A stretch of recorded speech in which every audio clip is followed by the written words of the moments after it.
देखिए, ये जो बांग्लादेश में इस्लामिक कट्टरता के नाम पर जो हो रहा है, ये बिल्कुल गलत है। जो वहाँ की सरकार, यूनुस सरकार, जो कट्टरपंथियों के नाम पर ये खेल खेल रही है, ये हिंदू विरोधी नहीं, भारत विरोधी, बल्कि मैं कहूँगा पूरे विश्व की मानवता के विरोधी ये काम हो रहा है। इसमें केवल हिंदुओं को नहीं किया जा रहा है ये टारगेट, ये संपूर्ण मानवता के, क्योंकि मैं समझता हूँ हिंदू मानवता का प्रतीक है, जो हिंदू संरक्षित करता है मानवता को। और ये जब हिंदू ही नहीं रहेगा तो वसुधैव कुटुंबकम की बात कौन करेगा?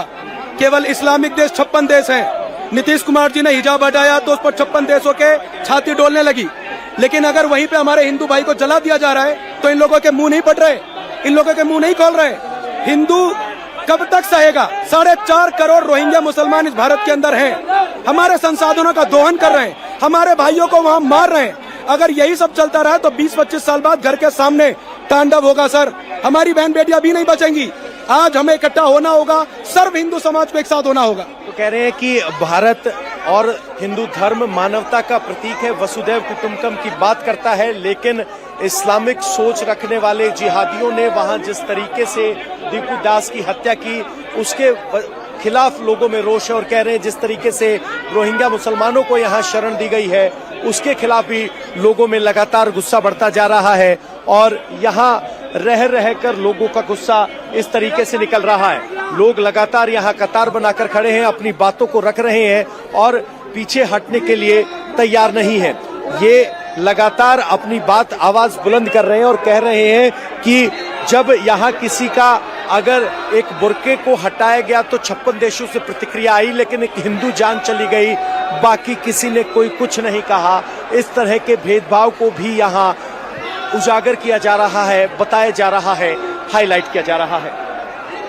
बिल्कुल पवन, ये तस्वीरें तो लगातार हम देख रहे हैं और इस वक्त ये पूरा का पूरा इलाका खचाखच लोगों से भरा हुआ है। पुलिस बैरिकेडिंग के एक तरफ खड़ी हुई है और बैरिकेडिंग की दूसरी तरफ हजारों लोगों का जमावड़ा है जो बांग्लादेश के खिलाफ नारेबाजी कर रहे हैं, यूनुस सरकार का पुतला फूंक रहे हैं, बांग्लादेश का झंडा जलाया जा रहा है। और ये सब कुछ हुआ दीपू दास की हत्या के बाद। बांग्लादेश में हिंदुओं के खिलाफ बढ़ते अत्याचार के खिलाफ आज भारत में हिंदू संगठनों का गुस्सा भड़क गया। न सिर्फ राजधानी दिल्ली बल्कि देश भर में अलग अलग शहरों में आज जैसी ही तस्वीरें देखने को मिल रही हैं, एक ही मांग है कि हिंदुओं को सुरक्षित किया जाए, बांग्लादेश में हिंदुओं की सुरक्षा के लिए कोई कदम उठाया जाए। और दूसरी मांग जो आज लोगों की तरफ से बड़ी साफ साफ क्लियर एंड लाउड सुनाई दे रही है, वो है बांग्लादेशी रोहिंग्याओं के खिलाफ। अगर अवैध तरीके से घुसपैठिए भारत में रह रहे हैं तो अब उन्हें बाहर करना होगा। ये मांग सरकार के सामने बड़े खुले तौर पर आज दिल्ली की सड़कों से रखी जा रही है। इला, अब आप भी जरा तस्वीरें दिखाइए, अगर लोग आपके आसपास है तो बातचीत करिए। अब आगे क्या करना चाहते हैं, कब तक यहाँ पर डटे रहेंगे लोग?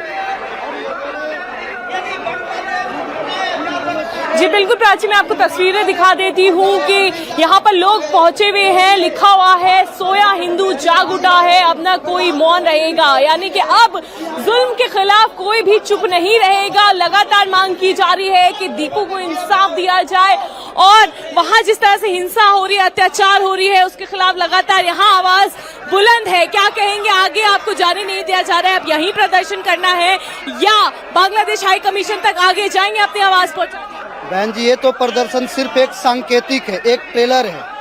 अगर बांग्लादेश की सरकार अगर हमारी मांगों को नहीं मानती है और वहाँ पे हमारे हिंदुओं का सुरक्षा सुनिश्चित नहीं किया जाता है तो हम अपने भी सरकार पे दबाव बनाएंगे, ताकि वहाँ के सरकार पे दबाव बनाया जाए, अंतर्राष्ट्रीय दबाव बनाया जाए, ताकि हमारे हिंदुओं को बांग्लादेश में सुरक्षित मिले। आप देख रही हैं कि जगह जगह हर अलग अलग देशों में, यहाँ तक कि अभी कुछ समय पहले कश्मीर के अंदर हुआ था, जहाँ पे हमारा नाम पूछकर, हमारा धर्म पूछकर हमें गोली मार दी गई थी। हम हिंदू कहीं पर भी सुरक्षित महसूस नहीं कर रहे, हिंदुओं में एक भय पैदा किया जा रहा है, कहीं भी सुरक्षित महसूस नहीं कर रहे हैं। ऑल आइज ऑन बांग्लादेश जब बात की जाती है तो ऑल आइज ऑन पैलेस्टीन की बात की जाती है, ऑल आइज ऑन दूसरे देशों की बात की जाती है, लेकिन बांग्लादेश की बात क्यों नहीं की जा रही है दुनिया भर में? जिस प्रकार निरंतर बांग्लादेश में हत्याकांड, ये जेनोसाइड इसको बोल सकते हैं, और ये निरंतर होता आ रहा है पिछले आज़ादी के बाद से ही, 47 के बाद से ही, और उसके बाद जब भी बांग्लादेश आज़ाद हुआ तब से ही।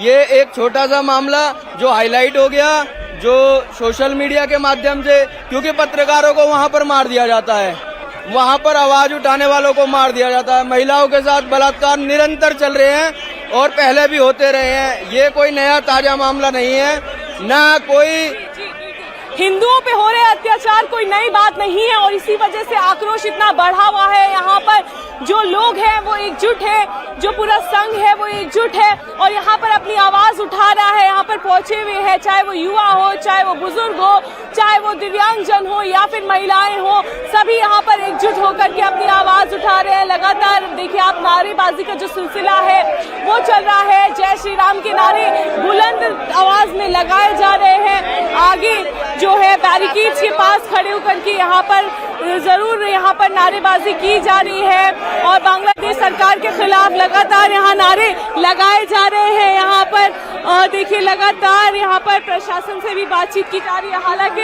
ज्यादातर लोग अभी यहाँ आगे नहीं जा रहे हैं, लेकिन अभी कुछ लोग हैं। ठीक है, आगे बेशक नहीं बढ़ पा रहे हैं लोग इला, लेकिन ये साफ तौर पर देखा जा सकता है कि पीछे भी नहीं जा रहे हैं, वो पीछे भी नहीं हटना चाहते हैं। आज अपनी मांग को सरकार तक पहुंचाना चाहते हैं और बांग्लादेश तक ये आवाज उठाना चाहते हैं।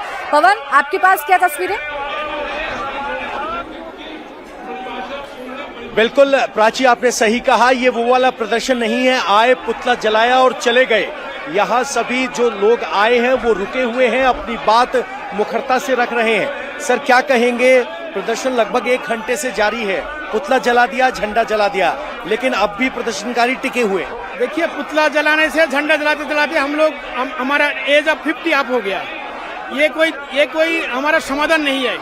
हम चाहते हैं भारत सरकार, जो सरकार बांग्लादेश को जन्म दिया है, वो आज हमारा हिंदुस्तान का जैसे बड़ा संप्रदाय के ऊपर चैलेंज कर रहे हैं जिहादी, उस जिहादियों को उसको उस तरीके से उसी की भाषा में जवाब दिया जाए।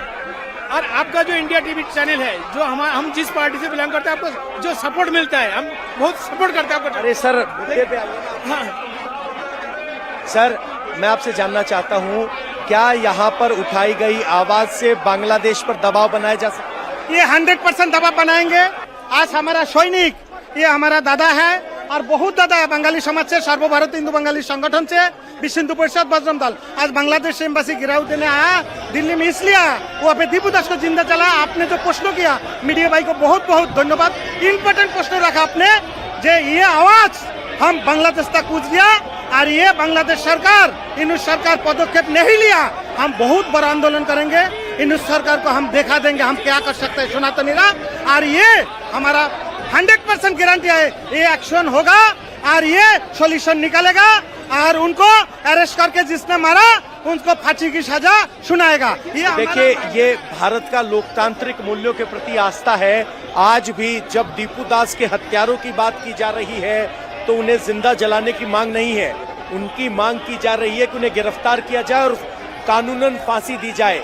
ये भारत की लोकतंत्र न्याय व्यवस्था के प्रति आस्था है कि जब आप एक जघन्य अपराध के खिलाफ गुस्से में हैं, बावजूद उसके आप न्यायिक प्रक्रिया का समर्थन कर रहे हैं, कह रहे हैं कि आज ये प्रदर्शन शुरुआत भर है, पूरे देश में संसद से सड़क तक प्रदर्शन होगा और बांग्लादेश पर एक्शन लेने के लिए सरकार को मजबूर किया जाएगा, इस तरह से कहा जा रहा है।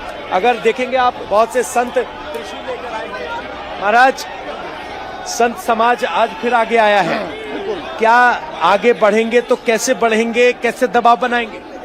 आप लोगों को बड़ी उत्सुकता से एक चीज का हमेशा ये रहा है कि सिंदूर पार्ट 2 कब शुरू होगा, तो सिंदूर पार्ट 2 अब शुरू हो गया है। सरकार हमारी शांत नहीं है। अब देखिए जरा, कुछ और लोग आगे बढ़ने के लिए आगे जाना चाह रहे थे तो एक बैरिकेड को खींचकर ले आए हैं और अब पुलिस बिना बैरिकेड के रह गई है और अब आगे जाने के लिए यहाँ एक बार फिर टकराव देखा जा रहा है।